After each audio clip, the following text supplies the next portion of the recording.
आज मुझे ये मौका मिला कि मैं परमेश्वर का वचन आपके साथ बांट सकूं, इसके लिए मैं प्रभु का आभारी हूँ। थोड़ी सी देर हम परमेश्वर के वचन को देखेंगे और जो पद आज हम इस समय मनन करेंगे वो हमें मिलेगा भजन संहिता उसका 65 अध्याय और उसके पहले और दूसरे पद को मैं पढ़ूंगा। भजन संहिता साम 65 1 से लेकर के 2 तक लिखा है, हे परमेश्वर, सिय्योन में स्तुति तेरी बाट ज्योति है और तेरे लिए मन्नतें पूरी की जाएंगी।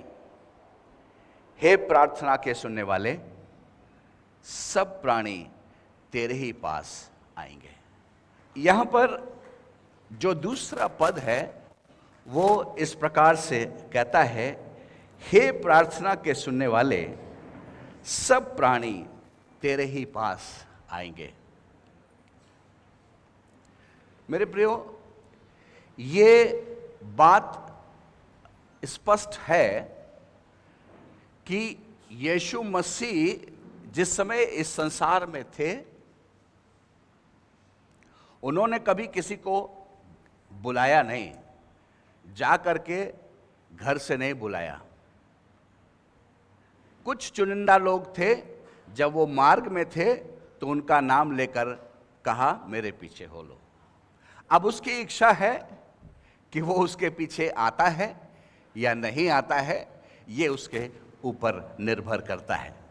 परंतु ये ऐतिहासिक सत्य है कि यीशु मसीह जब इस संसार में चलते और फिरते थे तो इतनी भीड़ हुआ करती थी कि लोग इस बात से बड़े आश्चर्य में थे कि इसके पीछे ऐसी भीड़ क्यों चली जाती है, इसका पीछे एक रीजन क्या है, कारण क्या है। और आपको बताऊं, उस समय भी लोगों ने उस भीड़ को रोका। उस समय भी लोगों ने उस भीड़ को आने के लिए मना किया। यहां तक कि कई बार बच्चे भी यीशु के पास आए तो चेलों ने रोका। यीशु ने कहा, ना ना ना ना ना ना, ये काम मत करो, क्योंकि स्वर्ग का राज ऐसो ही का तो है जो बच्चे के समान समझ रखते हैं, उन्हीं का है स्वर्ग का राज। और मेरे प्रियो, आज भी इस समय वर्तमान समय में हम देखते हैं कि भीड़ को रोका जाता है, रोकना पड़ता है। अगर ये संसार में भीड़ को छोड़ दिया जाए, कोई इंस्ट्रक्शन ना हो, तो कोई वो दिन दूर नहीं कि सारी भीड़ यीशु के सामने ना खड़ी दिखाई दे।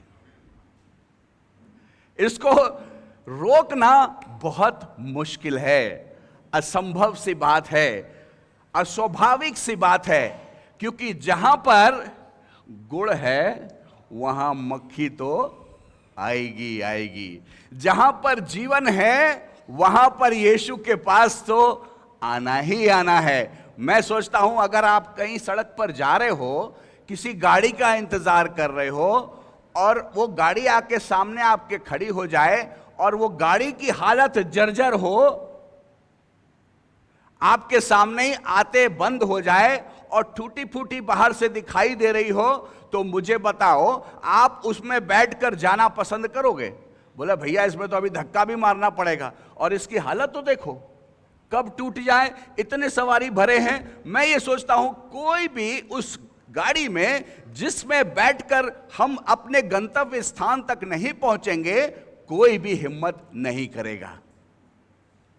हां, अगर वही नई गाड़ी कोई आ जाए तो आदमी खट से दौड़कर चढ़ जाएगा।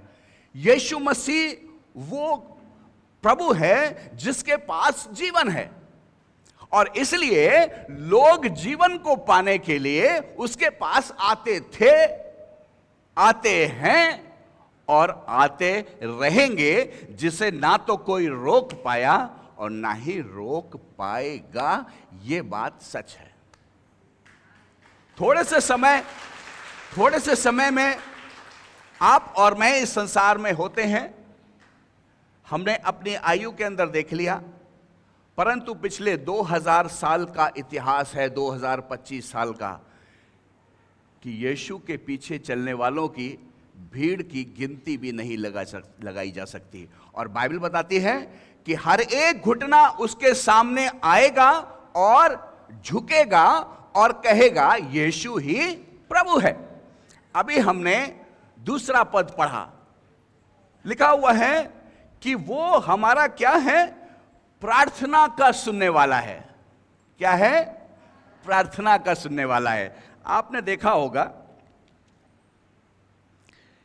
कि जो माँ बाप बच्चे की सुनते हैं, ध्यान दीजिएगा मेरी बात को, जो माँ बाप बच्चे की सुनते हैं और बच्चे की हर एक चीजों को ध्यान रखते हैं, उससे प्यार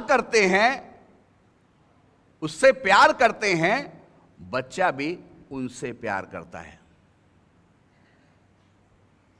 बहुत कम देखा गया है अगर माँ बाप बच्चे से प्रेम ना करें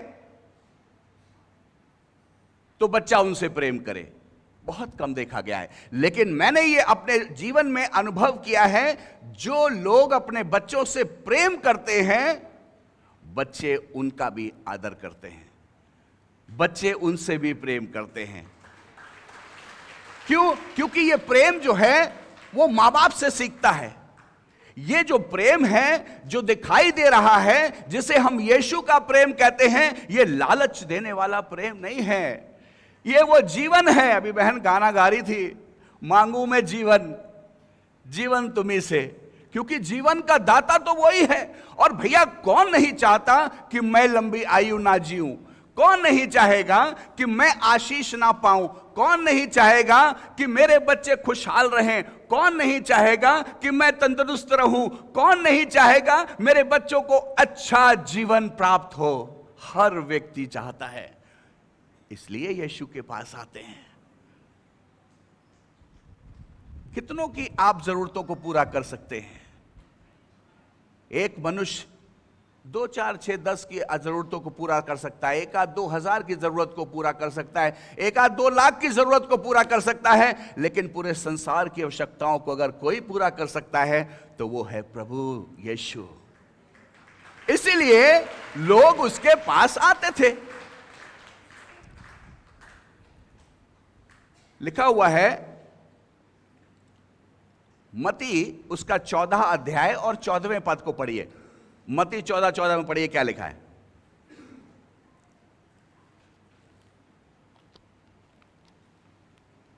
हाँ, पढ़ दीजिए। उसने निकलकर एक बड़ी भीड़ देखी और उन पर तरस खाया। और उन पर क्या खाया? तरस खाया। ये तरस खाया, ये तरस जो है हर व्यक्ति में नहीं मिलता है, हर व्यक्ति में नहीं मिलता है। जब एक व्यक्ति को, डाकू को अधमुआ करके मार्ग में छोड़ गए, डाकू एक व्यक्ति को अधमुआ करके मार्ग में छोड़ गए, तो वहां पर 3 व्यक्तियों का जिक्र है। 2 व्यक्ति उसको देखकर चले गए, परंतु एक व्यक्ति ऐसा निकला जो यीशु का स्वभाव जिसके पास था। तो यीशु का स्वभाव इस संसार में आपको हर व्यक्ति के पास नहीं मिलेगा। जिसके पास स्वभाव है वो पहचाना जाता है, वो उसके पास तरस होता है। लिखा हुआ है कि ये भीड़ को देखकर यीशु ने क्या किया? तरस खाया, तरस खाया। आज तरस खाते हैं तो उसका फायदा भी लोग उठाते हैं, लेकिन यीशु ने कभी भी फायदे के लिए तरस नहीं खाया। यीशु ने तरस खाया और क्या लिखा हुआ है? और उनके बीमारों को चंगा किया। और ना सिर्फ तरस खाया, हम लोग कई बार तरस खाते हैं, क्या करते हैं? तरस खाते हैं। जब हम सड़क पे जा रहे हैं, अगर कोई मिल जाता है तो हम लोग क्या करते हैं? मैं एक बार दरबार जा रहा था, तो रास्ते में मेरे ही सामने एक व्यक्ति, फिट्स आ रहे थे, उसको दौरे आ रहे थे, और वो सड़क पर गिर गया। साइकिल पे आ रहा था, मेरे सामने की बात है, सड़क पे गिर गया। सड़क अच्छे से चल रही थी और वो बेचारा गिर गया और गिर करके तड़प रहा था। तो मैंने एक सेकंड उसको देखा तो मुझे समझ में नहीं आया, और तब मैंने उसके काफ़ी दूर आगे बढ़ करके, जब तक रुका तो काफ़ी आगे निकल गया था, वहाँ मोटरसाइकिल अपनी खड़ी करी और भाग करके जब उसके पास आया और उसको उठाया तो मुझसे अकेले से उठा नहीं, क्योंकि ऐसी परिस्थिति में आदमी भारी हो जाता है। तो मैं एक व्यक्ति को बुला रहा, भैया जरा हाथ लगा दे। बड़ी मुश्किल से आया, उसको हाथ लगाया, और हाथ लगा करके एक तख्त पड़ा था, किसी बर्फ वाले का तख्त था, उस तख्त पे लिटाया, और हर एक व्यक्ति तमाशा देख रहा था। अगर इसके आगे बात बढ़ती और रुपया खर्चा करने की बात होती तो मैं सोचता हूं मेरा तरस वहीं तक हो सकता था कि उसको उठा के तख्त पर लिटा देता, और रुपए खर्चा करने की बात होती तो मैं वहां से निकल जाता। मेरे प्रियो, यीशु ने ना सिर्फ तरस खाया परंतु उनके लिए उपाय किया। मालूम क्या किया? चेले तो कह रहे थे भैया इनको गांव में भेज दे, रात हो रही है, हम लोग इंतजाम कर नहीं पाएंगे, और प्रभु ये 5-6 हजार भीड़ है, ठीक है, और जा बोलते जा करके ये खरीद लें धन, रुपया से अपने रोटी खरीद ले। तो यीशु को मालूम था कि यहां पर हर व्यक्ति बटुआ लेकर नहीं आया है। चेलों ने तो बड़ी आसानी से कह दिया भेज दे इस भीड़ को, है ना, लेकिन यीशु को मालूम था हर आदमी के पास बटुआ नहीं है। यीशु ने कहा तुम इनके लिए इंतजाम करो, इनको कुछ खाने पीने को दो, और यीशु ने वहां उनके लिए उपाय किया। तो हमारा जो प्रभु है वो सिर्फ ना तरस खाता है परंतु वो क्या करता है? उपाय भी करता है। लिखा है कि उसने लोगों को क्या किया? चंगा किया, चंगा किया। इस संसार में बहुत से बीमार हैं, लोग उनको बीमारी की हालत में देखना चाहते हैं, पसंद करते हैं। चलो ठीक है, परेशान है, चलो ठीक है, दारू पीता है, पीने दो, बर्बाद हो रहा है, होने दो। लेकिन जो लोग तरस खाने वाले हैं उनको भी रोका जाता है, रुक जाओ, तरस खाने की जरूरत नहीं है। अगर तरस खाओगे तो तुम्हारे लिए परेशानी का कारण ठहर जाओगे। लेकिन मेरे प्रियो, जो लोग जिनमें प्रभु का स्वभाव है वो बिना तरस खाए रुक नहीं सकते। यीशु मसीह वो प्रभु था, प्रभु है और प्रभु रहेगा, और इसलिए उसके पास तरस है, उसके लोगों के पास तरस है, और प्रभु यही चाहता है कि हम एक दूसरे पर क्या करें? तरस खाएं। प्रार्थना का वो सुनने वाला है ना, हमने लिखा अभी पढ़ा था कि वो प्रार्थना का सुनने वाला है। क्या लिखा था यशायाह में 65 में, उसके दूसरे पद में 65:2 में क्या लिखा था? हे प्रार्थना के सुनने वाले, सब प्राणी तेरे ही पास आएंगे। हम किसके पास आए हैं? यीशु ही के तो पास आए हैं। काय के लिए आए भैया?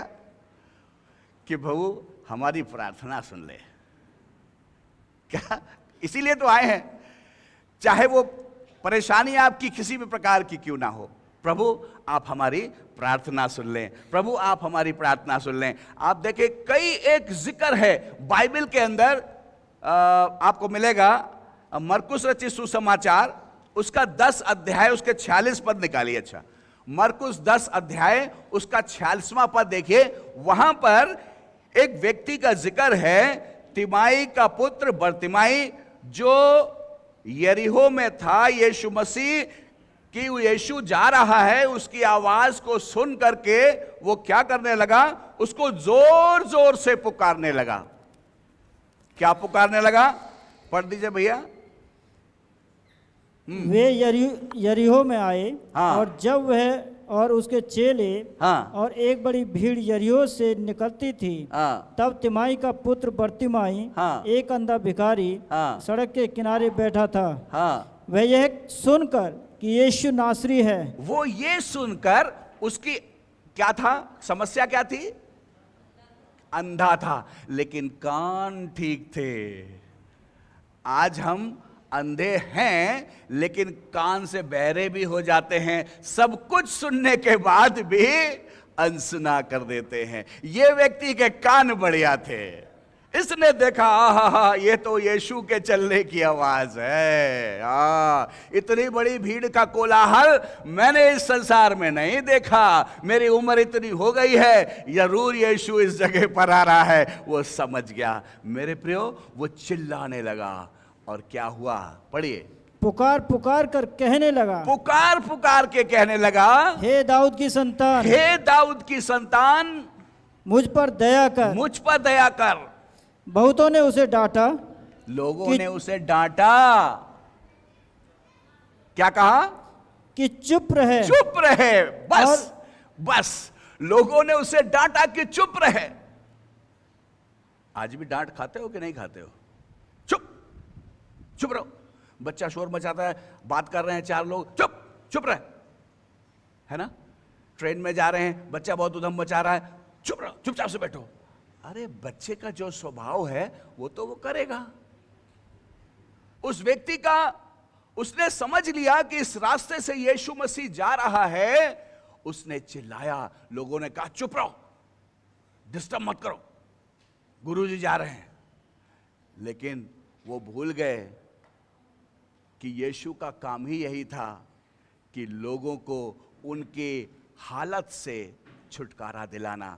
और बाइबल बताती है कि उसने उसकी ओर देखा और क्या किया, उसको चंगा किया, उसको चंगा किया। आप कभी ऐसी आवाज लगाई है यीशु को? जिस तरीके से ये व्यक्ति, अंधा व्यक्ति चिल्लाया और रोया, आप कभी रोए हैं? कभी अपने कमरे में रोइएगा, कभी अपने कमरे में बंद करके और यीशु के सामने रोइएगा आप और कहिएगा, प्रभु मुझे तू चंगा कर, प्रभु मेरे बच्चों की हालत को सुधार, प्रभु मेरे पति की शराब को छुड़ा, प्रभु ये नशा पत्ते की आत्मा मेरे घर से खत्म हो जाए, प्रभु मेरे पत्नी अच्छी हो जाए, प्रभु मेरा पति अच्छा हो जाए, प्रभु मेरे बच्चे खूब बुद्धिमान बने, प्रभु मेरे बच्चे अच्छी नौकरियों को पाएं। कभी घर में रोइएगा और उसके सामने रोते रहिएगा, आपको महसूस होगा कि प्रभु आपके हाथों को उठाकर खड़ा करेगा। हम कई बार सिर्फ सोचते हैं कि चर्च में जाकर के रोएंगे, परमेश्वर के भवन में ही रोएंगे। नो, परमेश्वर के भवन में तो धन्यवाद करने आइए, और अगर रोइए तो कमरे में रोइए। अगर बिलकिए उसके सामने तो कमरे में बिलकिए। फिर आप इस कमरे का रहस्य देखिएगा, फिर आप अपने जीवनों में फल देखिएगा, फिर आप अपने बच्चों के जीवन में आशीष देखिएगा, फिर अपने घर में आप आशीषों को बहता हुआ देखेंगे, क्योंकि वो प्रभु कोठरी में भी सुनने वाला प्रभु है। अब इसके पास तो बेचारे के पास कोई दूसरा ऑप्शन नहीं था। वो तो जहां पर पड़ा था वहीं पड़ा था। हो सकता है उसको बिठा देते हो भीख मांगने के लिए, जैसे मंदिर में बिठा देते थे भीख मांगने के लिए, शाम को कलेक्शन ले जाते थे। अब इसके पास चिल्लाने के अलावा कोई दूसरा ऑप्शन नहीं था। लेकिन मेरे प्रियो, इसने चिल्लाया, यीशु ने सुना।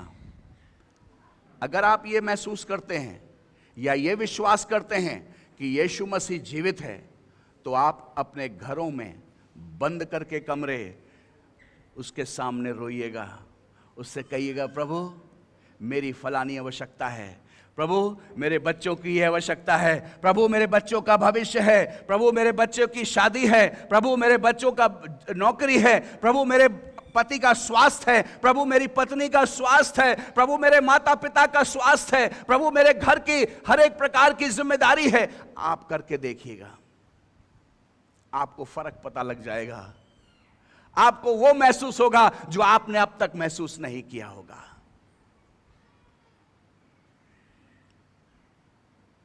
आपको मालूम है डैनियल कहां प्रार्थना करता था? हैं? हैं? हाँ, कोठरी में जाकर के दुआ करता था। कोठरी का रहस्य जो जान गए वो ये भी जानते हैं कि प्रभु आशीषित करने वाला है कि नहीं है। क्योंकि चौराहे पर अगर आप रहोगे, चौराहे पर अगर आप चिल्लाओगे तो लोग आपको पागल समझ बैठेंगे, लेकिन अगर आप कमरे में रहोगे तो प्रभु आपको आशीषों से भर देगा। सो परमेश्वर का वचन हमसे ये कहता है कि वो जो है तरस से भर जाता था, ना सिर्फ तरस खाता था परंतु वो उसका उपाय भी करता था। आज इस संसार में तरस तो बहुत खाते हैं लोग, लेकिन उसका उपाय उनके पास नहीं है। उसका उपाय उनके पास नहीं है। बहुत से लोगों के पास बहुत पैसा है।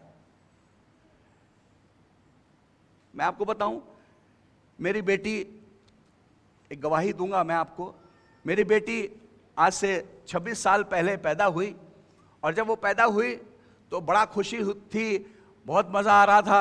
अरे वाह, परिवार में पहला बच्चा है, किसकी तरह होगा, पापा की तरह है कि मम्मी की तरह है। सब लोग देखते हैं ना, कोशिश करते हैं किसकी तरह मिल रहा है, शक्ल किसकी मिल रही है, अच्छा मुंह तो पापा की तरह मिल रहा है, होंठ पापा की तरह है, कान मम्मी की तरह है ना, ऐसे कंपैरिजन करते हैं। बड़ी खुशी थी। लेकिन जैसे जैसे 1-2 दिन बढ़ते गए, दूसरे तीसरे दिन पता लगा कि मेरे बच्चे के जीवन में 5 कमियां हैं। कौन कौन सी? पहला तो डॉक्टर के हिसाब से ना पढ़ेगी, ना लिखेगी, ना कुछ करेगी। दूसरी समस्या थी कि वो आंखों से नहीं देखती थी, उसके ये काली पुतली थी ही नहीं। और तीसरी समस्या थी, उसके दिल में मटरे के बराबर सुराख था। और चौथी समस्या थी कि उसको सुनाई नहीं देता था दोनों कानों से। और 5वीं समस्या डॉक्टर ने कहा था कि वो कभी चले फिरेगी नहीं, क्योंकि हड्डी उसकी डेवलप नहीं हुई है। जहां भी जाएगी आपको गोदी में लेके जाना पड़ेगा। आपको बताऊं क्या हुआ? हुआ ये कि उसकी मौसी वहां पर थी, जिस अस्पताल में वो थी। मौसी लंच में उस बच्चे को अपने लंच करने वाले कमरे में ले जाती थी, और उसके लिए वहां वो घुटने टेक कर दुआ करती थी। लंच के समय में वो उस बच्चे के साथ लंच किया करती थी कमरे में जाकर।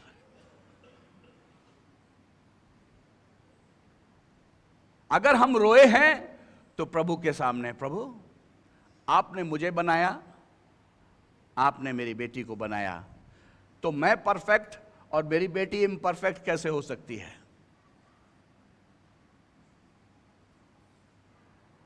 आज वो इतनी बुद्धिमान है कि मैं सोचता हूं जल्दी कोई उससे बात नहीं कर सकता। आज वो इतनी हेल्दी है कि डॉक्टर कह रहा था गोद में लेके चलने वाली बात, वो हमको गोद में पांव पे बिठा दे। अपनी बहन को जब हम कहीं जाते हैं तो कहती है जगह नहीं, आ जाओ इधर पैर पे बैठ जा। तो अपनी 24-22 साल की बहन को अपने पांव पे बिठा लेती है। अपनी मम्मी से कहती है मम्मी मेरे पांव पे बैठ जाओ। आज वो अपना काम खुद करती है। उसका हृदय का उसका सुराग कहां चला गया हमें भी नहीं मालूम कहां चला गया। डॉक्टर ने रिपोर्ट फेंक दी, बोले कि तुम लोग झूठ बोलते हो, तुम लोग इसकी रिपोर्ट चेंज हो गई है, दूसरा एक्सरे करा के लाओ। दूसरा एक्सरे देखा डॉक्टर ने। मेरे प्रियो, वो है ये प्रभु जिसका नाम यीशु मसीह है, जो सिर्फ तरस नहीं खाता है परंतु वो हमारे और आपके लिए उपाय भी करता है। बाइबल बताती है, परमेश्वर का वचन कहता है, मेरे प्रियो एक वचन निकाल लें, वो मिलेगा हमको पहला पतरस का 5 अध्याय 6 और 7वां पद देखिएगा। पहला पतरस उसका 5 अध्याय 6 और 7वां पद पढ़िए।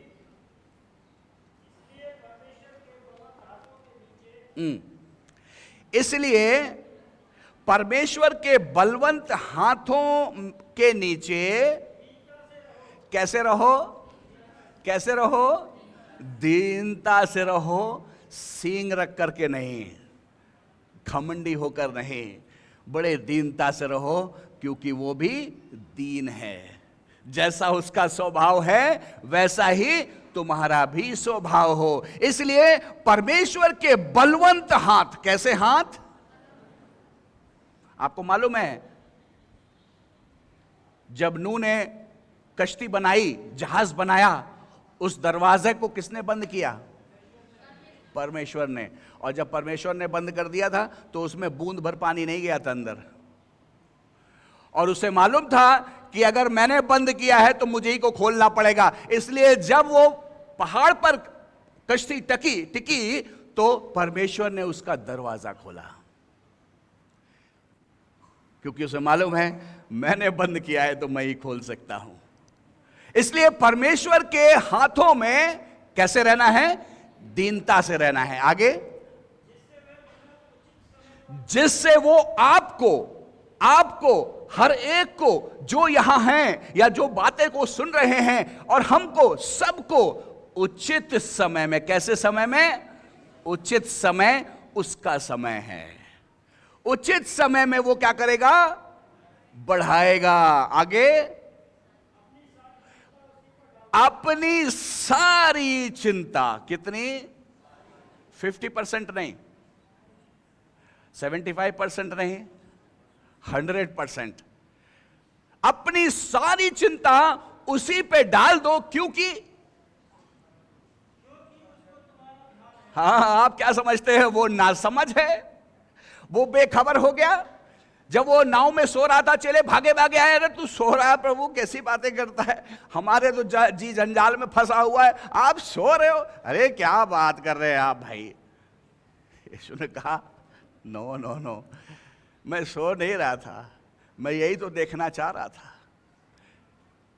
उचित समय में वो सोता नहीं है, आपके लिए वो उपाय कर रहा है, आपके लिए वो रास्तों को तैयार कर रहा है, आपको वो तैयार कर रहा है, आपके परिवार को वो तैयार कर रहा है, आपको वो बना रहा है, आपके बच्चों के भविष्य को वो तैयार कर रहा है। उचित समय उसका समय है। आगे, उचित समय में बढ़ाएगा।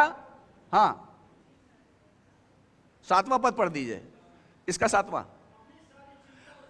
अपनी सारी चिंताएं उसी पर डाल दो, क्योंकि उसको तुम्हारा ध्यान है। और लिखा है, परमेश्वर के वचन में लिखा है, क्या लिखा है? अपनी सारी चिंताएं उसी पर डाल दो। मेरे प्रियो, पता नहीं हम लोग चिंताएं किस पे डालते हैं? शायद पादरी साहब पे डाल देते हैं। पादरी साहब आप देख लो। शायद मम्मी पापा पे डाल देते हो, पापा मम्मी देख लो हमारा क्या होगा, तुम भी बताओ।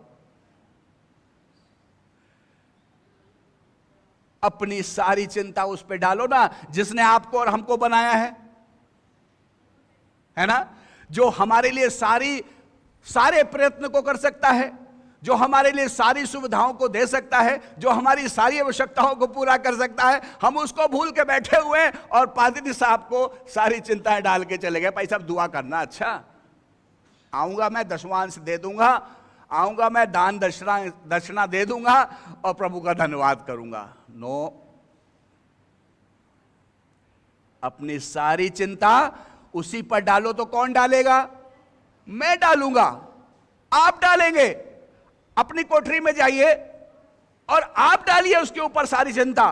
कहे प्रभु मेरी ये आवश्यकता है, प्रभु मेरी ये जरूरतें हैं, प्रभु ये मेरी समस्या है, प्रभु तू देख, मैं तो असहाय हूं। मुझे मालूम है मनुष्य के सामने अपनी चिंता डालने से कोई फायदा नहीं होता है और ना ही हुआ है। मैं अब निराश हो चुका हूं, मेरी आवश्यकताओं को आप पूरा करिए। जाइए कमरे में, गिड़गिड़ाइए उसके सामने,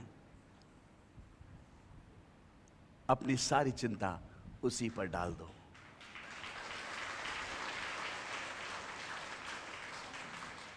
मेरे प्रियो, जो लोग अपनी चिंता उस पर डालते हैं वो उनके जीवनों को हल्का भी करता है। हे परिश्रम करने वालों, बोझ से दबे लोगों, मेरे पास आओ, मैं तुम्हें विश्राम दूंगा। उसने ऐसे ही थोड़ी ना कह दिया है, उसने अपना लहू पहले बहाया है और उस लहू में हमारी समस्याओं का निवारण है। उस लहू में हमारा छुटकारा है, उस लहू में हमारे लिए आशीषें हैं। उसने हमारे और आपके लिए वो सारा कुछ पूरा किया है जिससे आपकी और हमारी सारी आवश्यकताएं पूरी हो सकती हैं। लेकिन अब ज़रूरत इस बात की है, आप स्वयं प्रार्थना में लग जाओ, आप स्वयं एक कोठरी तैयार करो, आप स्वयं एक ऐसी अटारी तैयार करो जहां पर आप हो और सिर्फ प्रभु हो। 10 मिनट के लिए ही बंद कर लो दरवाज़ा, 15 मिनट के लिए ही बंद कर लो दरवाज़ा, आधे घंटे के लिए बंद कर लो दरवाज़ा, 2 घंटे के लिए बंद कर लो, यह आपके ऊपर निर्भर करता है। लेकिन अपनी चिंताओं को अगर प्रभु पर नहीं डाला तो समस्या का समाधान कहीं नहीं है, क्योंकि वो ही प्यार करने वाला, वो ही तरस खाने वाला, वो ही चंगा करने वाला, वो ही आशीष देने वाला प्रभु है। और इसीलिए लोग इस बात को समझ गए हैं, बड़ी भीड़ उसके पीछे चल रही है, क्योंकि वो प्रार्थना का सुनने वाला प्रभु है। प्रभु अपने वचन पर आशीष दे, आप सबों को आशीष दे। आइए अपनी आंखों को बंद करें, अपने स्थानों पर खड़े हो जाएं, अपनी आंखों को बंद करेंगे और प्रार्थना करेंगे। हे हमारे पिता, तू जो स्वर्ग में है, तेरा नाम पवित्र माना जाए, तेरा राज्य आए, तेरी इच्छा जैसे स्वर्ग में पूरी होती है वैसे पृथ्वी पर भी हो। हमारे रोज की रोटी आज हमें दे, हमारे अपराधों को क्षमा कर जैसे हमने अपने अपराधियों को क्षमा किया है। हमें परीक्षा में न डाल परंतु बुराई से बचा, क्योंकि राज्य, पराक्रम और महिमा अब और सर्वदा तेरा ही है। आमीन। अब हमारे प्रभु यीशु मसीह का अनुग्रह, परमेश्वर का प्रेम, पवित्र आत्मा की संगति और सहभागिता हम में से हर एक के साथ अब से हमेशा तक होती रहे। आमीन।